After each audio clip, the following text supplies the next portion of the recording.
comment tu le pêches en travers les bordures ou... Bah ça on va le voir là vite fait, justement. On va faire comme en linéaire. On va voir juste... Bon, c'est la seule matinée où on fait théorie là. Ouais, on passe un peu les techniques. Donc là, de toute façon on a pêché, on a presque pêché tous ensemble, il n'y a plus qu'un ou deux. Donc, déjà à chaque fois, on a essayé de vous expliquer pourquoi on plaçait les bateaux, comment on faisait. Et sur le principe là, donc ça si c'est la berge là. D'accord, notre bateau il est là. Voilà. Quand on a pêché en vertical là, à chaque fois, donc grosso modo, il faut se figurer les lignes de profondeur là. Pour ceux qui disent qu'ils ont un peu du mal en lac, en général elles suivent un petit peu le relief de ce qu'on peut constater sur le bord, d'accord? Je dis bien en général. Ça fait qu'après il y a des moments où en effet ça va s'écarter un peu plus, ou alors ça va plonger plus vite. Mais sur le principe, on se sert déjà de ça pour essayer de visualiser comment ça va évoluer dans le fond, d'accord? Et après, normalement,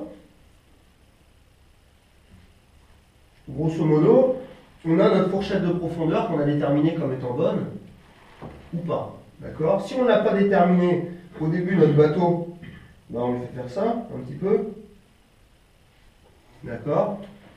On monte, on descend, gentiment. Donc l'intérêt, c'est quoi? C'est que, d'une, mon leurre, je le fais passer dans plusieurs profondeurs. D'accord? Ça, c'est l'intérêt numéro 1. Si j'ai des touches, ça me permet de les placer. De deux, mon leurre, je lui fais monter et ensuite descendre la pente pour la remonter, pour la descendre. Donc ça fait que je le présente avec différents angles. Parce qu'il y a des journées où ça va en descendant, des journées ça va en montant.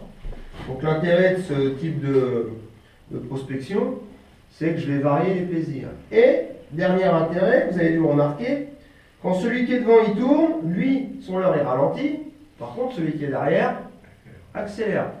D'accord? Donc si, à chaque fois que je tourne là en bout de course, c'est celui qui est derrière qui prend la touche, ça veut dire que je ne vais pas assez vite. Donc je vais augmenter la vitesse de mon bateau. D'accord? Donc c'est pour ça aussi qu'on fait ça, mais il ne faut pas le faire trop sec, sans quoi celui qui est derrière il ne pêche plus. Il faut toujours bien penser au truc, et que celui qui est derrière il se retrouve vite largué, parce que plus le bateau est long, pire c'est. Si vous prenez un bateau de 5 mètres et que vous tournez à l'équerre, quand vous avez fait 1 mètre, l'autre, son shad, s'il est un peu derrière, il en a fait 10. Alors je vous préviens, le coefficient multiplicateur au niveau de la vitesse, il est important. Donc c'est pour ça qu'en général, on fait une sinusoïde, mais quand même relativement gentille. Sauf si vraiment on pêche ultra doucement un gros cassant. Dans ce cas-là, en effet, on peut quasiment tourner sur place, mais comme on va ultra doucement, ça compense. Plus ça accroche, évidemment, plus on est obligé d'aller lentement. Vous avez dû remarquer, hein, on a plus fait ça à force de s'accrocher. Mais dans le principe, si vous voulez, à chaque fois, on essayait quand même de faire cette chose-là. À chaque fois, on recule, on se décroche, on la reprend, on se rapproche, et ainsi de suite. Mais dans le principe, on va dire la volonté du déplacement, c'est celle-là, avec ou sans accroc.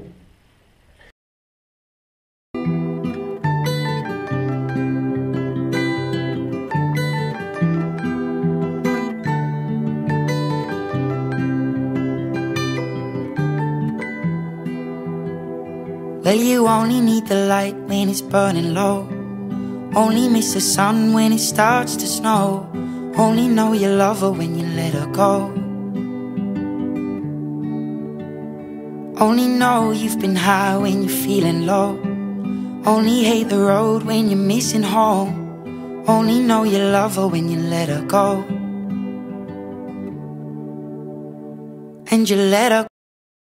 Le tout, c'est chaque technique a un ferrage adapté, si tu veux. C'est-à-dire que quand on pêche au leurre souple, on a toujours, si on pêche en linéaire, le ferrage, c'est au niveau du coude, là.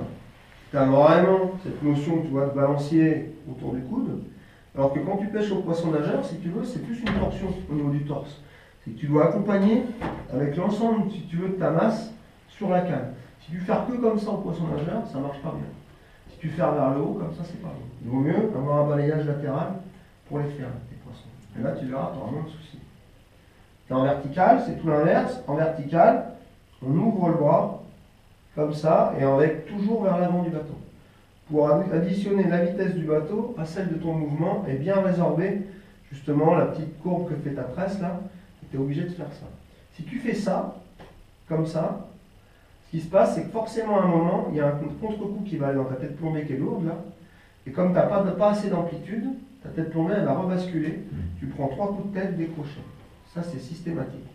Si c'est votre problème en vertical là, si souvent vous avez 3 coups de tête, ça décroche, c'est le ferrage le problème, c'est pas le poisson. C'est vraiment, il faut vraiment ouvrir le bras, d'accord? Il ne faut pas hésiter. Le coude n'a rien à faire là-dedans, c'est vraiment le bras qui monte. On monte et après, en fait, au début, on résorbe l'excédent et à un moment, on va rentrer en contact avec le poisson. Et c'est vraiment sur le final, là. Et plus on pêche profond, plus c'est vrai. Pour ça que quand vous pêchez profond, des fois, carrément, on se lève. On est assis et on se lève. Pour justement mettre le maximum le poids du poisson en contact avec la pointe de l'hameçon. D'où l'intérêt d'avoir la canne de l'eau plus bas. Le plus proche possible de l'eau. Ouais. Parce que justement, 20 cm de gagné, des fois, c'est un poisson trop bas. Parce qu'au final, le poisson va le décoller plus ou moins. Si c'est un gros, tout le poids va s'opposer vraiment sur la pointe de l'hameçon, donc ça va être vite réglé. Et si c'est un petit poisson, on va le décoller un peu, puis à un moment, il va chercher à redescendre, forcément, c'est là où ça va rentrer. But never to touch and never to keep, cause you loved her too much and you dive too deep. Where you only need the light when it's burning low, only miss the sun when it starts to snow, only know you love her when you let her go, only know you've been high when you're feeling low, only hate the road when you're missing home, only know you love her when you let her go, and you let her go. Oh, oh, oh, oh. And you let her go.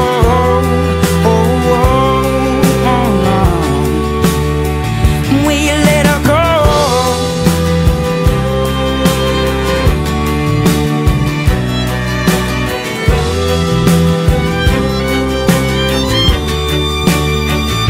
You only need the light when it's burning low, only miss the sun when it starts to snow, only know you love her when you let her go.